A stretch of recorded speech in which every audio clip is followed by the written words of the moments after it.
Ang sulat ni Judas. Si Judas na alipin ni Hesukristo at kapatid ni Santiago sa mga tinawag na minamahal sa Diyos Ama at iniingatang para kay Hesukristo, kaawaan at kapayapaan at pag-ibig ang sa inyo naway paramihin. Mga minamahal,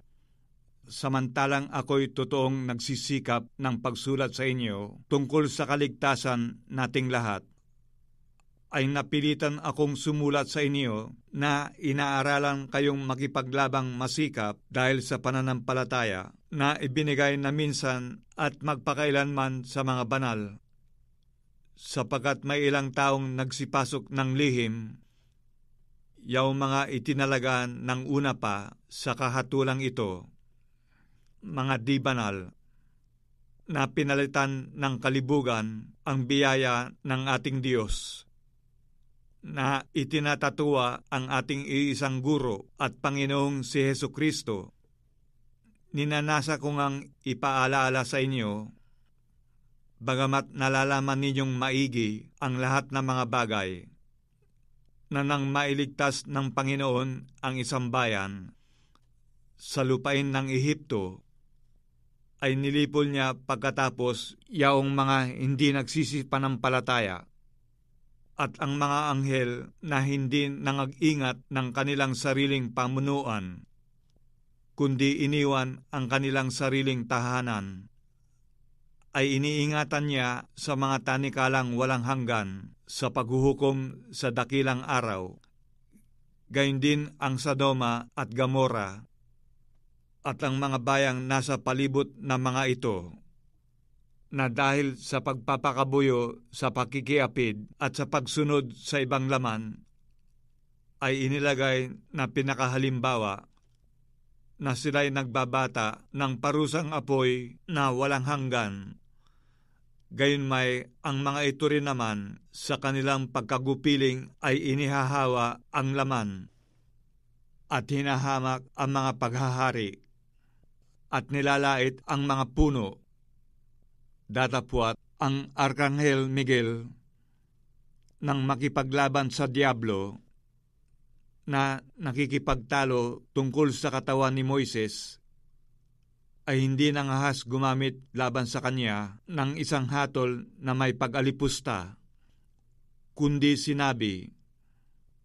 "Sawayin ka nawa ng Panginoon." Datapwat ang mga ito'y nangalipusta sa anumang bagay na hindi nila nalalaman at sa mga bagay na talagang kanilang nauunawa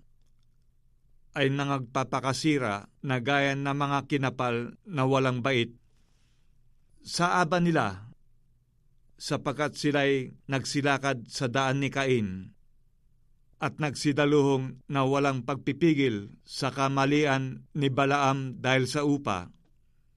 at nangapahamak sa pagsalangsang ni Kore.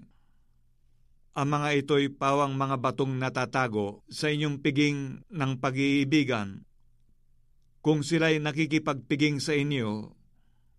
mga pastor na walang takot na nangagpapasabsab sa kanilang sarili, mga alapaap na walang tubig, na tinatangay ng mga hangin, mga punong kahoy sa taginaw na walang bunga, na makalawang namatay, na binunot pati ugat, mga mabangis na alon sa dagat,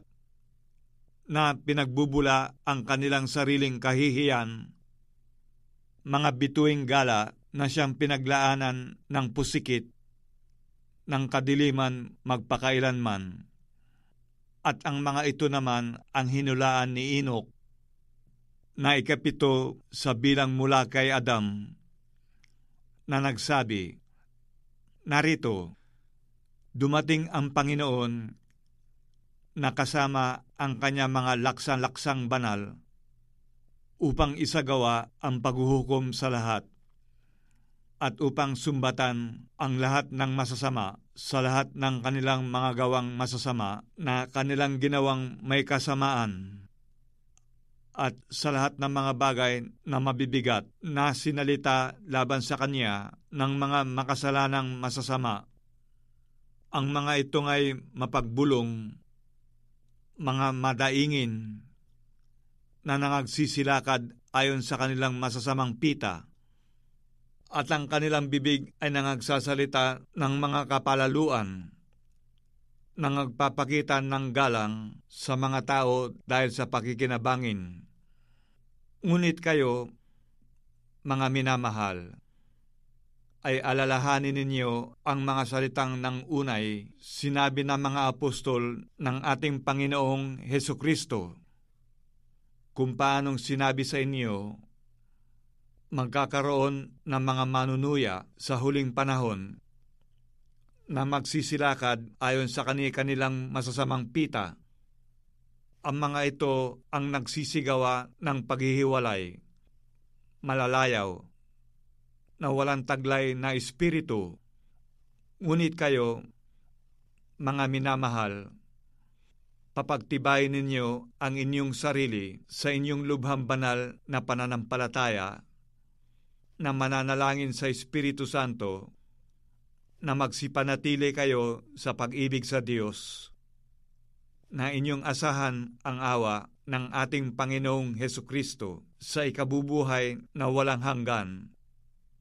at ang ibang nag-aalinlangan ay inyong kahabagan, at ang mga iba'y inyong iligtas na agawin ninyo sa apoy, at ang iba'y inyong kahabagan na may takot, na inyong kapuotan pati ng damit na nadungisan ng laman. Ngayon doon sa mga pag-iingat sa inyo mula sa pagkatisod,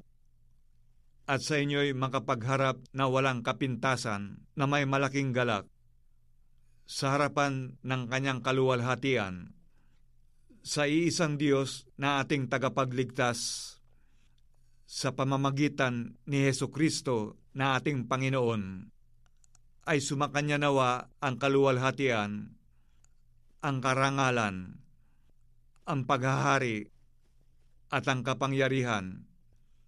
sa kauna-unahang panahon at ngayon at magpakailanman. Siya nawa.